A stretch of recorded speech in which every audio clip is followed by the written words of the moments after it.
Let's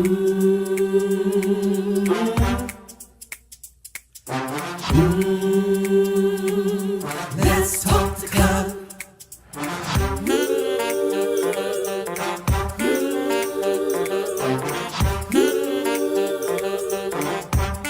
One more thing, like, subscribe, and share. Come on, let's talk to God. Woo!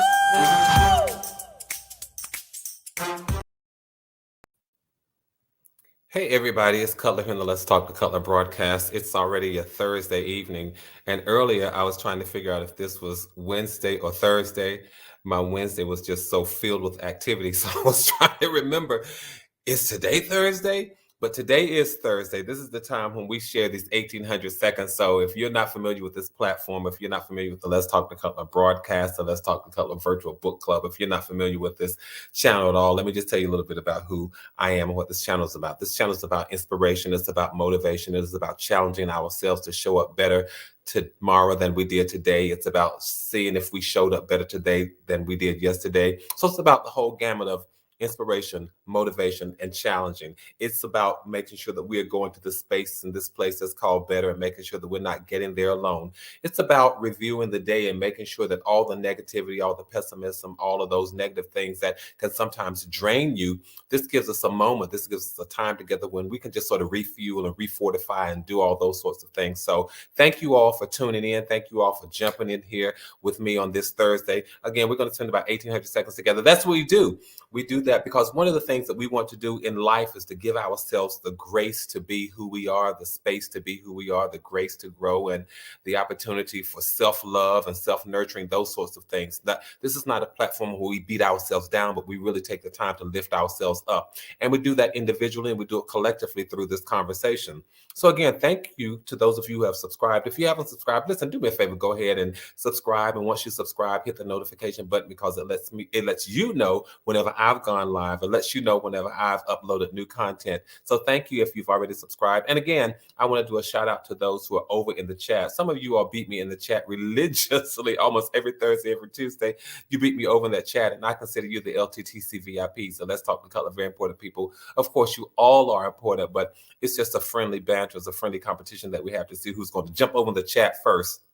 And we have some interesting things that are coming up and coming our way, some interesting things that I really want to talk about. But I really want to talk this evening about how to have a balanced life, how to live a balanced life. That is so important. And I'll tell you all about the day that I had yesterday. I told you all about some things that are coming up. But I want to be transparent about some of the things that I've been dealing with. And maybe, just maybe, some of you all are having days like this, and we're trying to see what does it mean to have a balanced life. But before I talk about a balanced life, let me just shout out the VIPs for the evening to see who were the first 3 people to hop over in the chat. Now, I see some of you are on, but you haven't hopped in the chat. Hop in the chat so I can see who you are and say hi. There's a saying that said, I want to see my friends. So hop on in the chat so I can see you all and say hi to you. Meanwhile, let me shout out Paula D, who says, hello, everyone. Annie Cutler, who says, get aboard. That's right. And Lynn Gartner, who says hello to everybody. Hello to all of you. Thank you all for tuning in. Thank you for the support over the years. I want to ask you this. Let's start the conversation this way. Do you live a balanced life?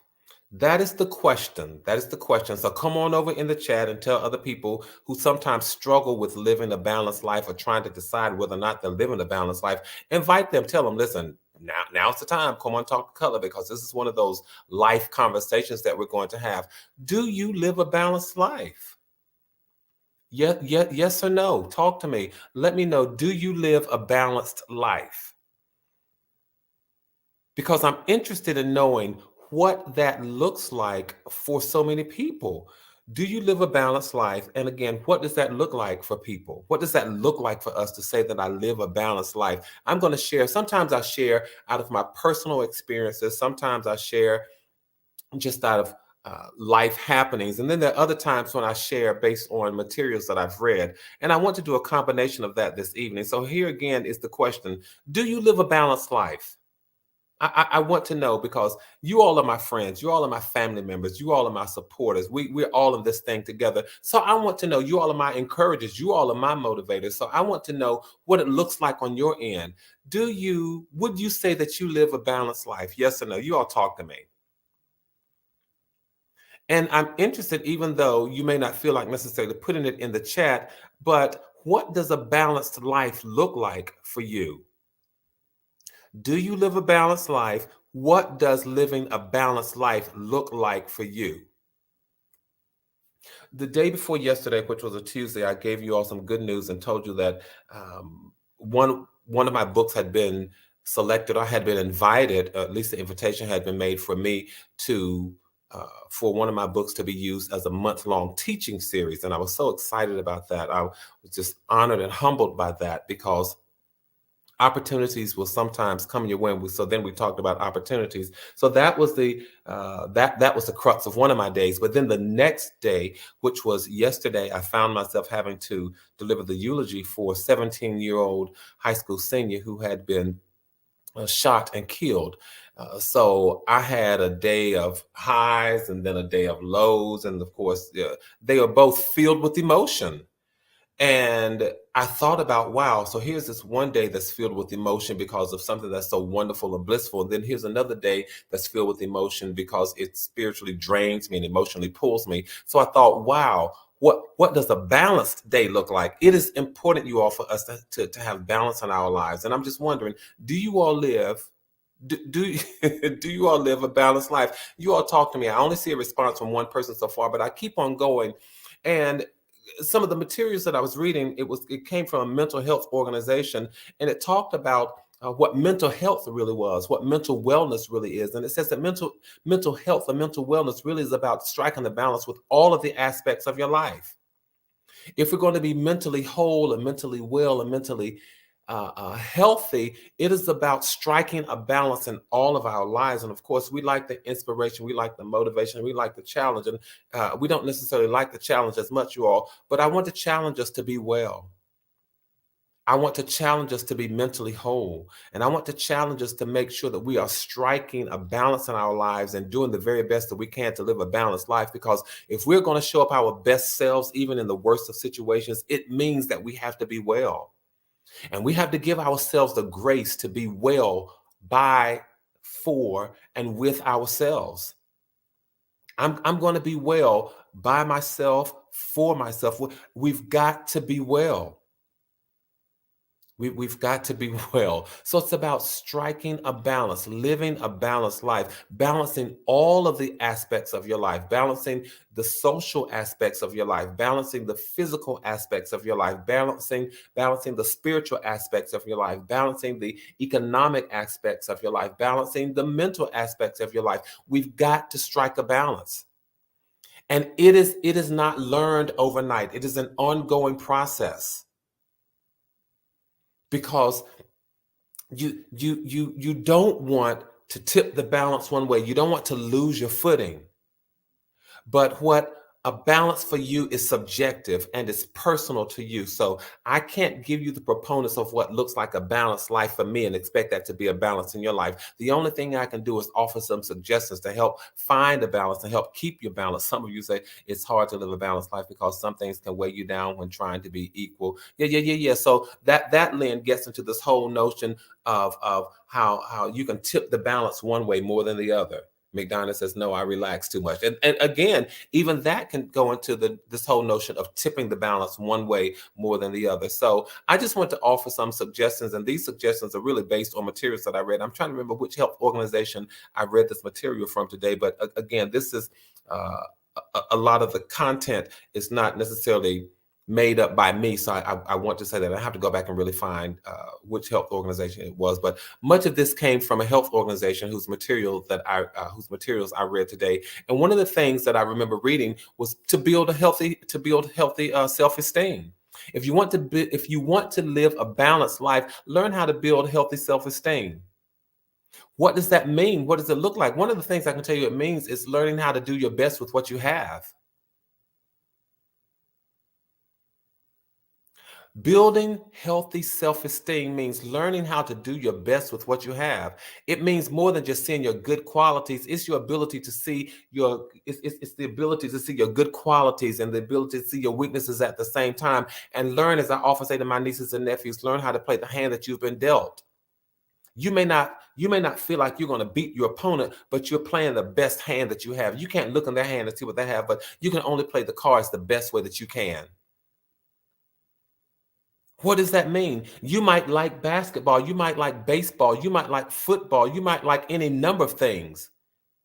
And you may not be able to do those well enough to be to win a gold medal or to be a star, but that shouldn't stop you from enjoying the game, watching the game and playing the game. Learn how to do your best with what you have.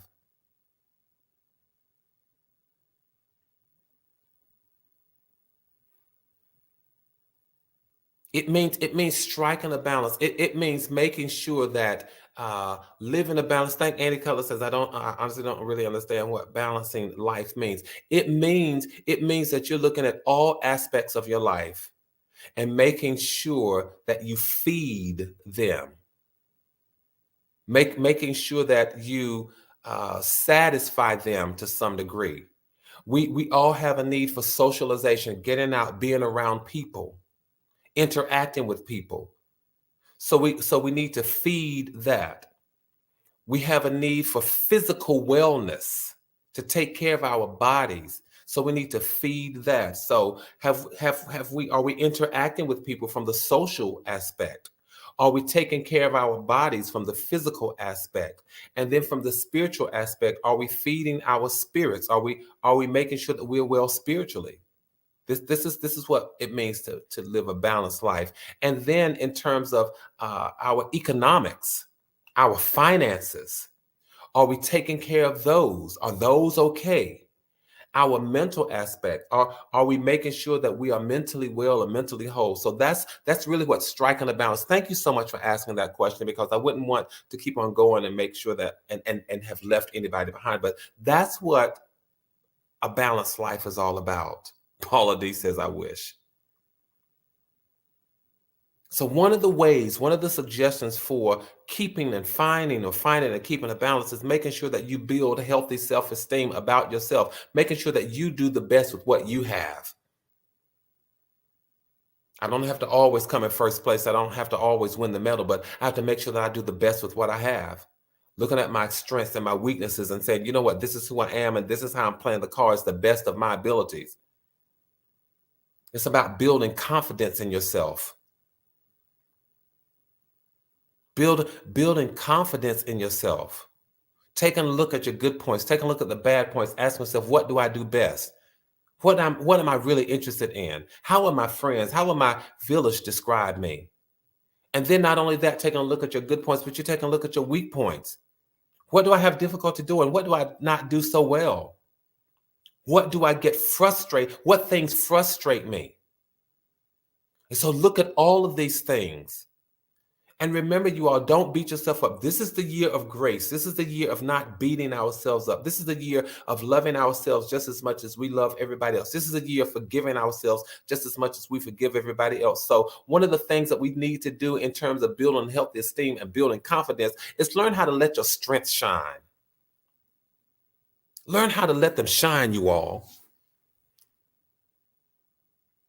Well, what am I going to do about my weaknesses, Cutler? Learn how to build on them. Let your strengths shine, but learn how to build on your weaknesses. This is how we find a balance. Because when I can build my self-esteem, when I don't beat myself up, Lynn says, I get overwhelmed and stressed, even though I'm trying to relax. When I try to feed everything, I get spread too thin, which causes me to get overwhelmed. So that's why we're going to take it one at a time, Lynn. Thank you so much for your candor and your honesty. And that's why I opened the segment up by saying striking a balance takes a while. And we have to learn how to do this. And so I don't expect us to have this conversation tonight. We wake up tomorrow and say, oh, my life is well balanced. I got it. But it's something that we have to work on. And if we can build our self-esteem to a healthy place and say, I have good qualities, I have not so good qualities, I have strengths, I have weaknesses. But what I'm going to do is let my strength shine. What I'm going to do is build on my weaknesses. What I'm going to do is do the best that I can at the moment. So it means if I have to let some things go so that I don't go crazy, I'm just putting it out there and being honest, you all. Because it is so easy. Life can come at us at all different, all sorts of directions, not only north, south, east, and west, but it can come from north, east, and southwest. It comes from all directions. But learn how to do the best with what you have. Learn how to do the best with what you have. And make sure we build healthy self-esteem. I'm going to beat myself up. I'm just going to work on my weak points. But I'm going to allow my strengths to shine. I'm going to take this hand that I've been dealt, and I'm going to play it the best I can. It may not look like as much of a winning hand as what somebody else might have, but it's the cards that I have right now. So I'm building my self-esteem. I'm building healthy self-esteem because I've allowed people to beat me down before, and I've allowed myself to beat up on myself. I've learned to believe the lies that people told about me, what I couldn't do, what I shouldn't do, what I was incapable of doing. Not anymore. I'm building healthy self-esteem. I'm building confidence. That's how striking, that's how learning to balance, to live a balanced life. That's how it all begins. That's just one suggestion. What else do you have, Cutler? Well, something else that I read was making sure that you learn how to receive as well as give compliments. Who knew that living a balanced life, one of the suggestions of living a balanced life, could come through learning how to receive as well as give compliments? The materials that I read today said that many of us confuse having a realistic view of our good points with arrogance and conceit. But that's not true, you all. That is not true. Just because you have a realistic view of your good points and your strengths and your value and your capability and the gifts and the talents that reside within you, just because you have a realistic view of those things, that has nothing to do with conceit. And do not let anybody else's intimidation of you and or jealousy of you cast that thing on you, that negativity on you. Learn how to keep a realistic view of who you are, a realistic view of your good points, a realistic view of what you bring to the table, a realistic view of what you possess, a realistic view of your God-given strengths and abilities. That has nothing to do with conceit. It has nothing to do with arrogance. One of the problems that we face is we sometimes have trouble accepting kindness from others because somebody has told us what we don't have, what we don't possess, what we are not worthy of, and what value we don't bring to the table. We've learned to believe the lies. And because we've learned to believe the lies, or because we have been affected by the lies, we have difficulty accepting kindness from other people. We shrug when people offer us a compliment. We cower when people give us a compliment. People will sometimes give us a compliment, and our thank you is so muddled and muffled and consumed by a whisper. We put ourselves down quicker than we will build ourselves up. Someone will offer us a compliment. We say, well, yes, but I could have done. No, stop it. Stop. Learn how to receive as well as give compliments. Learn how to have a realistic view of your own good points. You have got to learn how to have the view of the goodness that you bring to the table. You have got to learn how to have a view of the talents, a realistic view of the talents that you possess.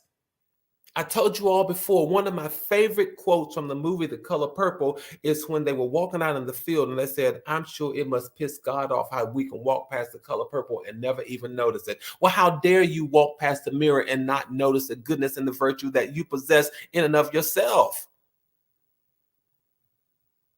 So the next time somebody compliments you, Cutler, what do I say? You say, thank you. I'm so glad you think so. Thank you. I appreciate you for saying that. I appreciate your taking the time to say it.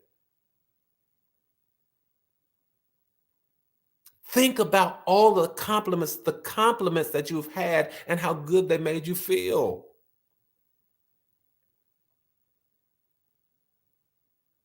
It's okay. It is okay. And may I tell you all this, that I am still learning while I sit here and speak and share this with you all tonight. I'm still learning how to accept compliments. Because growing up, people can mess up your psyche. They can mess up your ability to see the value in who you are. That's why I say don't mess with our children. Leave children alone. Let's build them up. Let's make sure that we're making imprints and impressions. And we're not damaging them and scarring them.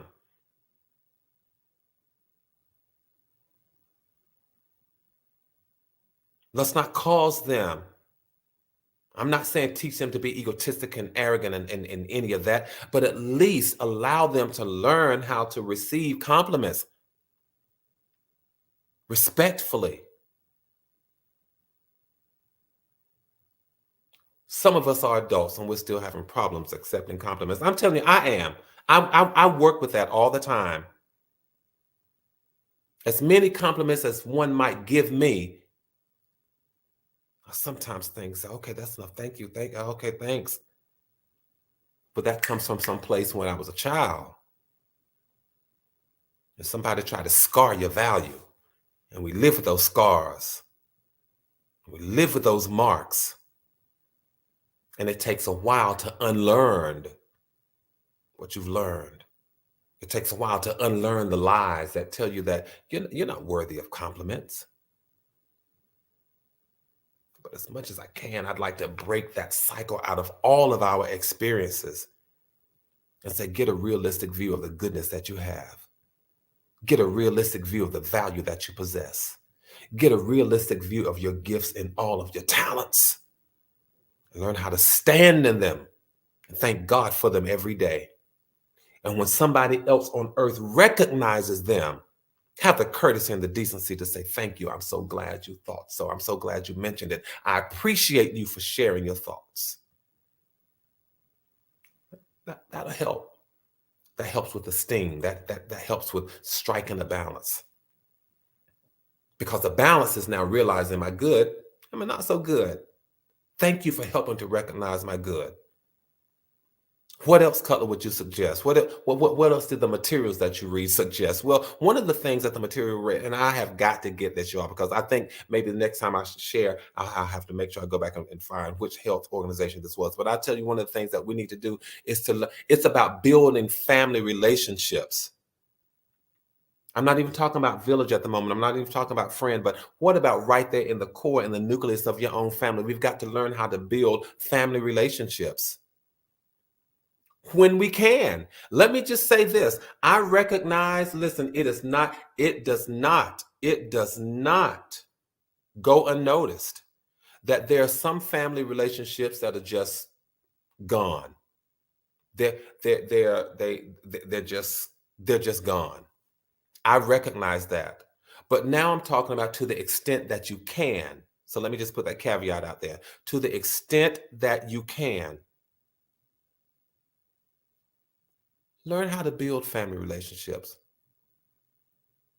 Considering the family that you have, learn to value each family member's skills and abilities. We all come to the table with something. We all bring something to the table. We need to learn how to give and accept support. I'm talking about the family now.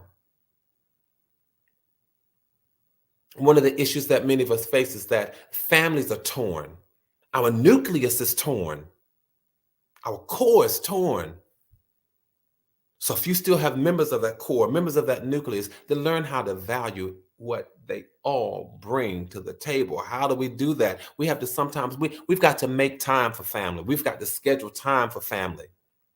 We've got to learn how to listen respectfully without interrupting what each other says. Can I say that again? I found that most important in the material when I read it today. It says we have to learn how to listen respectfully without interrupting what each one has to say.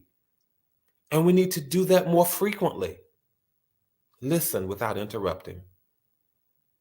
Do that more often. That'll build family relationship. Let me listen to you and see what you bring to the table. Because when I hear and see what you bring to the table, I learn to value you. I learn to respect you. And we need to do that often, you all. We need to do that often.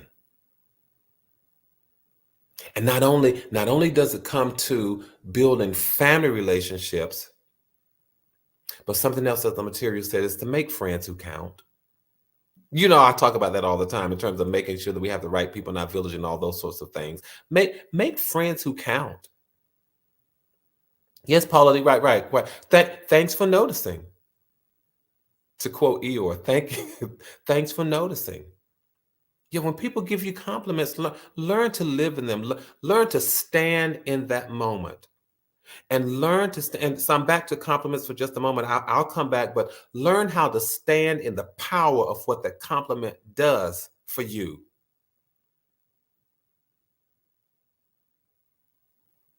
It in some small way validates. I don't necessarily like the term validates, because if I use the term validates, that sometimes seems to give other people the impression that they have the power to validate or invalidate me. And so that's not really the term that I want to use. But it reaffirms, the compliment reaffirms what I know to be true. Sometimes compliments are shocking. Yeah, you're like, oh, are they talking about me? You didn't realize you even had that. Absolutely, Lynn, absolutely. Because a lot of times there are people who stand on the outside and they recognize what we have when we sometimes miss it. And we realize, you know what, I was just functioning. I was just doing what I thought I'd do. And we didn't take time to stop to realize, you know what, that's a God-given gift. That's a God-given talent. That's a strength. That's a value. That's an asset. And so live in that moment, because it's not so much about it validating you, but it is about it empowering you. It is about it reaffirming something that you really almost kind of thought you knew you had, but you were too embarrassed to acknowledge that, yeah, I'm pretty good at this. This is something that I do well. Sometimes your ability to make people smile is a gift. And people will notice and they say, my goodness, you have the ability to walk in a room and light up every face that's in the room. That's a gift. You have the ability to disarm people. That's a gift. You have the ability to put people at ease. That's a gift. I'm not even talking about things that we come sometimes, all the singing and the poetry and the dancing and all this stuff. No, the ability to put people at ease, the ability to disarm people, the ability to make people feel like they count, the ability to make people feel like they matter. The ability to bring people into a space and let them be comfortable and safe. Those are gifts and talents, you all. And when people compliment you on those things, just say, thank you so much for noticing.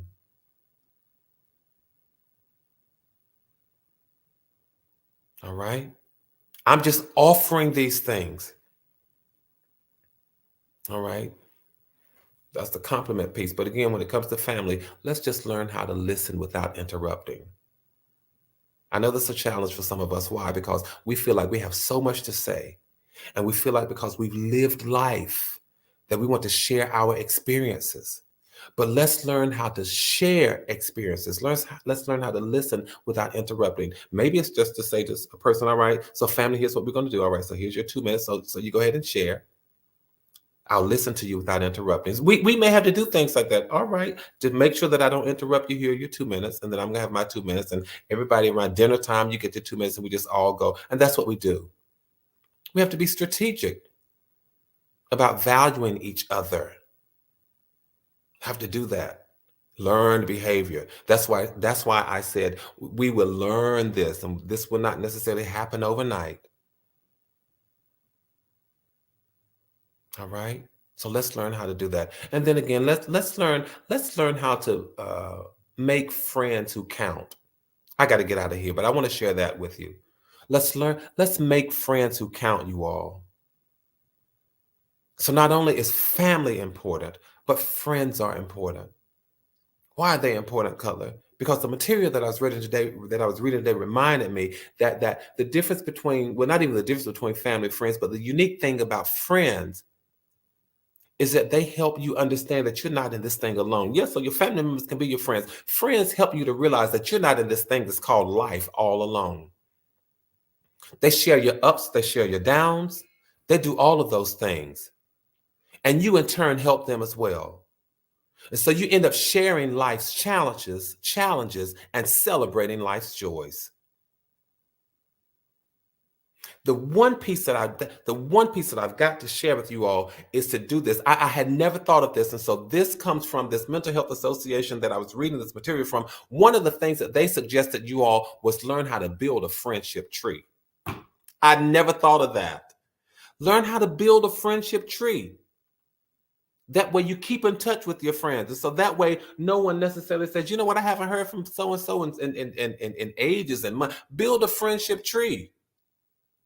Because sometimes building the friendship tree might encourage new friendships. We're going to get together for lunch on such and such day. Hey, bring somebody with you. Now, I, for one, don't necessarily, I, for one, don't like surprises when I go to dinner. But one of the things that we can say to each other, hey, we're going to get together, go to lunch. Bring somebody with you. It might encourage new friendships. But learn how to build a friendship tree so that we stay in touch. I often end this broadcast by saying, let's make sure that we maintain connectivity. Build a friendship tree, you all. Listen, I got to get out of here. I want to thank you for these 1,800 seconds that you've allowed me to come into whatever space you've allowed me to share. I appreciate that. I really do appreciate it. And I think I might pick up with this and keep on going because I want us to learn how to live balanced lives. We're talking about being successful and victorious and wonderful and all those things in this upcoming year. But let's make sure that we are victorious and successful within ourselves as well, within our own lives. Let's make sure that we're living balanced lives, whole lives, from our social aspect to our mental aspect to our economic aspect to our physical aspect to our spiritual aspect. All of this is important. I think I may continue with part 2 of this, but until then, let's keep doing what we do, you all. Let's keep building community. Let's keep maintaining connectivity. Keep your heads up, keep your hopes up, stay safe, stay sane, and know that from my heart to yours, there is and always will be so much love. Let's live a balanced life. Good night, everybody. I'll see you all the next time.